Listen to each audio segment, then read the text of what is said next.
শুরুতেই আপনাদের একটা একটা দৃশ্য আমি কল্পনা করতে বলবো। ধরুন কাল সকালে ঘুম থেকে উঠেই দেখলেন যে আপনি পেট্রোল পাম্পে আপনার সামনে তেলের জন্য মাইলের পর মাইল লম্বা লাইন, আর পেট্রোলের দাম এক ধাক্কায় আপনার কল্পনার বাইরে চলে গেছে। বাজারে গিয়ে দেখলেন সাধারণ শাকসবজি থেকে শুরু করে চাল ডাল গ্যাসের দাম হু হু করে বাড়ছে। আর সবচেয়ে ভয়ানক ব্যাপার যে শেয়ার মার্কেটে আপনি বহু কষ্টে আপনার জমানো টাকা বিনিয়োগ করেছিলেন, তা তাসের ঘরের মতো আপনার চোখের সামনে ধসে পড়ছে।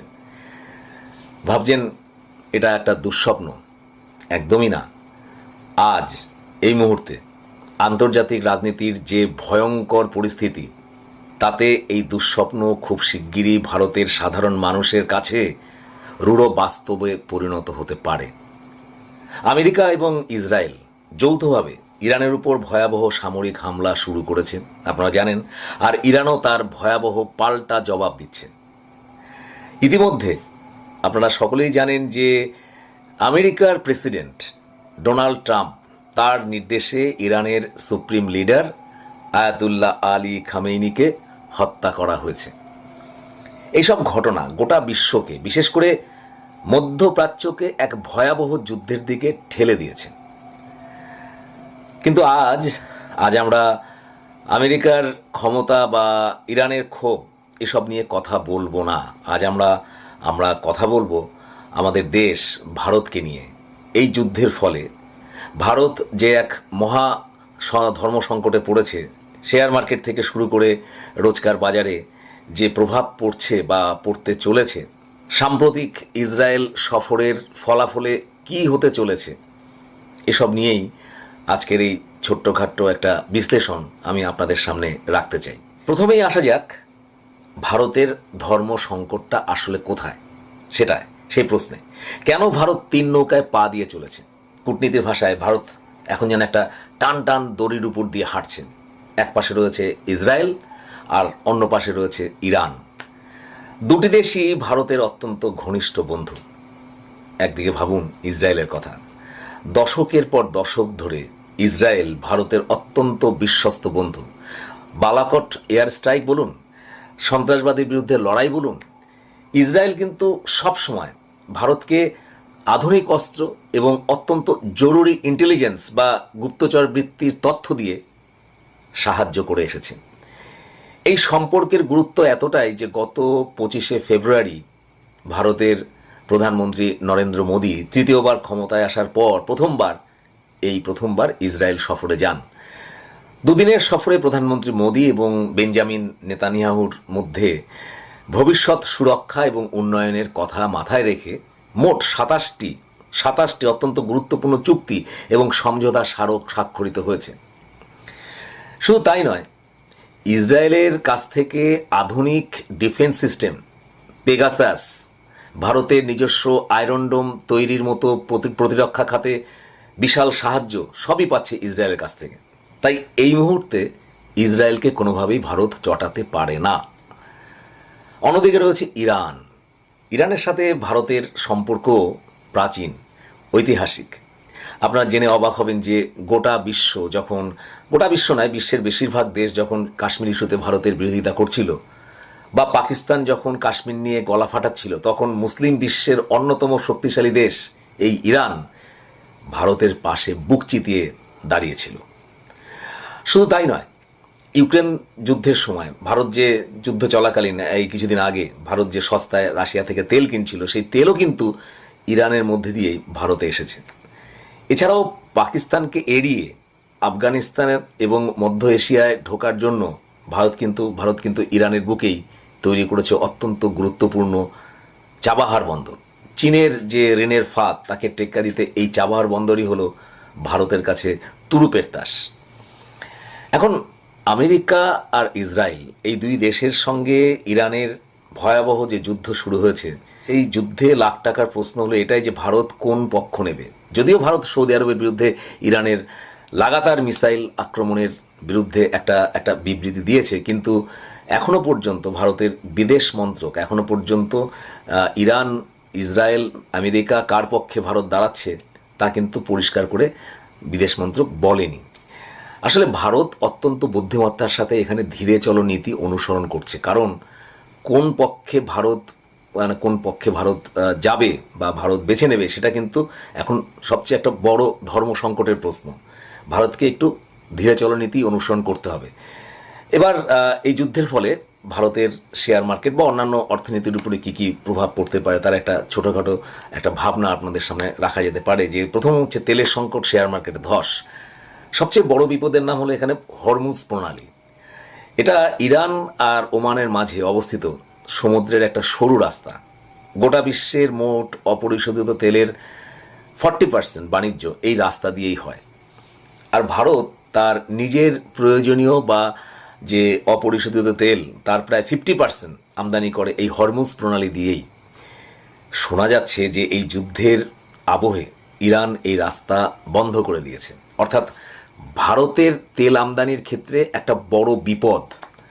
দেশের ভেতরে তেলের চাহিদা প্রচুর, চাহিদা তো কমেনি, তাহলে আমদানি কোথায়? আমদানি না হলে বুঝতেই পারছেন আগামী দিনগুলোতে ভারতের তেল সাপ্লাইয়ে কি চরম সংকট দেখা দেবে। তেলের সাপ্লাই কমলেই বিশ্ববাজারে ওই ব্রেন্ট অয়েল, ক্রুড অয়েল তার দাম রকেটের গতিতে বাড়বে। অর্থনীতি বিশেষজ্ঞরা স্পষ্ট বলছে যে তেল দামি হওয়া মানেই ট্রান্সপোর্টেশন বা পরিবহন খরচ তা বাড়বে, আর তার ফলেই দেশে চরম মূল্যবৃদ্ধি, ইনফ্লেশন দেখা দেবে, আর সরাসরি প্রভাব পড়বে ভারতের শেয়ার বাজারে। যখনই বিশ্বজুড়ে যুদ্ধ, এমন যুদ্ধ উত্তেজনার পরিস্থিতি তৈরি হয়, আপনারা জানেন, তখন বিনিয়োগকারীরা ভয় পেয়ে যান, তারা ঝুঁকি নিতে চান না, ফলে বাজারে শুরু হয়ে যায় ব্যাপকভাবে শেয়ার বিক্রি। সুতরাং শেয়ার বাজারে বিশাল পতন দেখা দিতে চলেছে। আর দুই, সোনা রূপার দাম বৃদ্ধি, টাকার দামের পতন হবেই। সেটা কিভাবে? দেখুন, যুদ্ধ শুরু হলেই শেয়ার বাজার থেকে টাকা তুলে বিনিয়োগকারীরা সবসময় নিরাপদ আশ্রয়ের খোঁজ করেন, যাকে বলা হয় সেফ হেভেন। আর সেই নিরাপদ বিকল্প হলো সোনা এবং রূপো। তাই এই যুদ্ধের ডামাডোলে মানুষ ব্যাপকভাবে সোনা, রূপো তা কিনতে শুরু করে, যার ফলে সোনা এবং রূপোর দাম হু হু করে বাড়তে থাকে। আগামী দিনগুলোতে নিশ্চিত সোনার দাম, রূপোর দাম এসব যে বাড়বেই, এটা নিশ্চিত। এসবই হচ্ছে কিন্তু যুদ্ধের ফল। অন্যদিকে ভারতের বাণিজ্য ঘাটতি বা ট্রেড ডেফিসিট মারাত্মকভাবে বাড়বে, যার সোজা প্রভাব পড়বে টাকার দামের উপর। আন্তর্জাতিক বাজারে টাকার দাম কমার প্রবল সম্ভাবনা রয়েছে। 3 নম্বর, ভারতের বাণিজ্যে বড়সড় ধাক্কা, অর্থাৎ শুধু তেল নয়, ভারতের মোট নন অয়েল এক্সপোর্ট বা তেল বহির্ভূত রপ্তানির 10% বেশি হরমুজ প্রণালী দিয়ে আরব দেশগুলিতে যায়, যার মধ্যে রয়েছে চা, মশলা, চাল, তাজা ফলমূল, সবজি, ইঞ্জিনিয়ারিং সরঞ্জাম এসব। একটা রিপোর্ট অনুযায়ী ভারতের সম্প্রতি ওইসব দেশে প্রায় $47.6 বিলিয়ন জিনিসপত্র ভারত রপ্তানি করেছে, যা ভারতের মোট রপ্তানির 13.2%। হরমুজ প্রণালী 13.2% মোট রপ্তানির। হরমুজ প্রণালী বন্ধ হওয়ায় ভারতের এই বিশাল অঙ্কের বাণিজ্য সম্পূর্ণ মুখ থুবড়ে পড়বে, এটা নিশ্চিত। আপনারা এটা নিশ্চিত ধরে রাখুন। সুতরাং যুদ্ধ যদি বন্ধ না হয়, সামনে ভয়াবহ দিন আসতে চলেছে।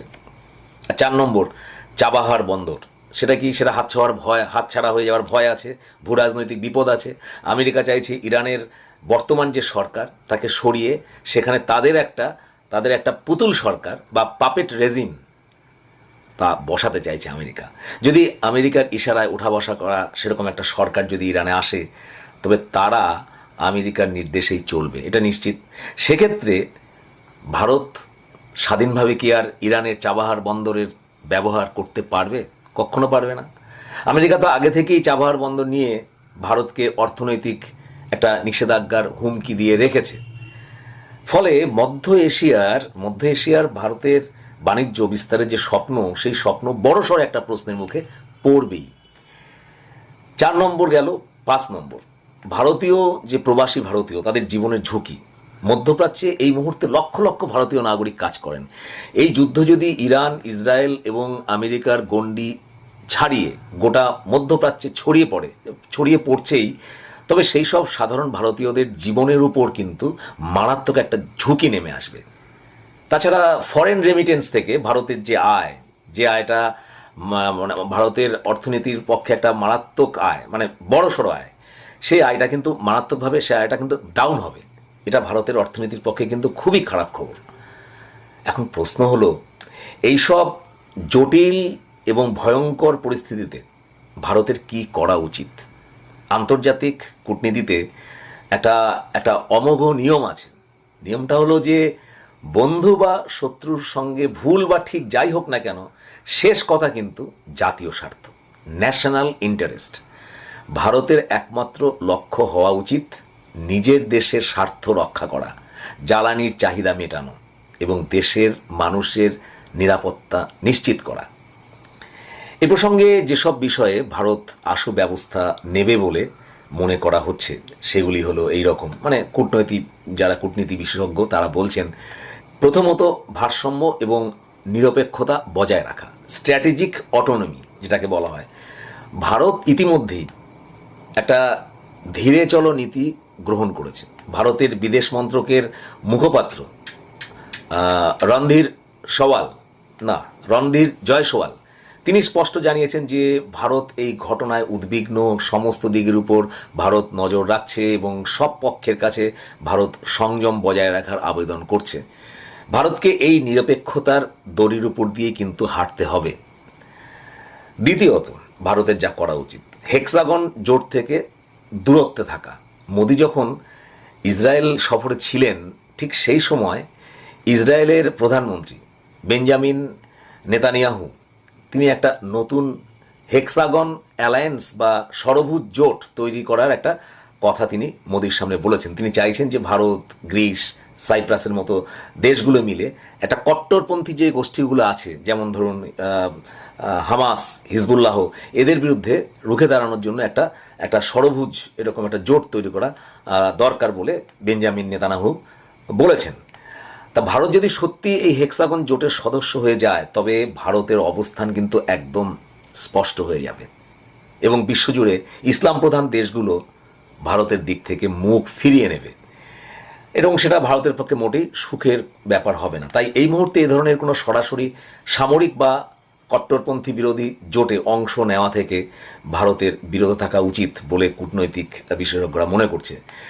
তৃতীয়ত, গ্লোবাল সাউথের নেতা হিসাবে একটা মধ্যস্থতা করা, অর্থাৎ ভারতকে এখন থেকে নিজেকে গ্লোবাল সাউথের নেতা হিসাবে ভারত নিজেকে তুলে ধরবে, এই প্রচেষ্টা ভারতের করা উচিত। রাশিয়া ইউক্রেন যুদ্ধের সময় আপনাদের মনে আছে, আপনারা দেখেছেন যে কিভাবে পুতিন থেকে জেলেনস্কি সবাইকে প্রধানমন্ত্রী মোদির উপর তারা সবাই ভরসা রেখেছিলেন যে যুদ্ধ থামানোর আর্জি নিয়ে। ঠিক সেভাবেই ভারত এই সংকটেও শান্তি আলোচনার একটা গুরুত্বপূর্ণ সেতু হয়ে উঠতে পারে, এমন ব্যবস্থাই ভারতের নেওয়া উচিত কূটনীতি বিশেষজ্ঞদের মত, তারা মনে করেন। চতুর্থত, প্রবাসী ভারতীয়দের সুরক্ষা। ভারত সরকার ইতিমধ্যেই ইরানে বসবাসকারী ভারতীয়দের দ্রুত নিরাপদ আশ্রয়ে চলে যেতে বলেছে এবং পরিস্থিতি আরও খারাপ হলে অবিলম্বে দেশ ছেড়ে চলে আসার জন্য নির্দেশ দিয়েছে। সরকারকে এই উদ্ধার কার্যটা, এই এভাকুয়েশনটা প্ল্যান মাফিক করার জন্য সরকারকে তৈরি থাকতে হবে। এখন যা পরিস্থিতি তাতে ভারতকে দ্রুত সেই প্ল্যান অনুযায়ী প্রবাসী ভারতীয়দের দেশে ফিরিয়ে নিয়ে আসা উচিত, এটা সবাই মনে করছে। এই কাজটা ভারতকে দায়িত্ব নিয়েই যুদ্ধকালীন তৎপরতায় এখনই করা উচিত।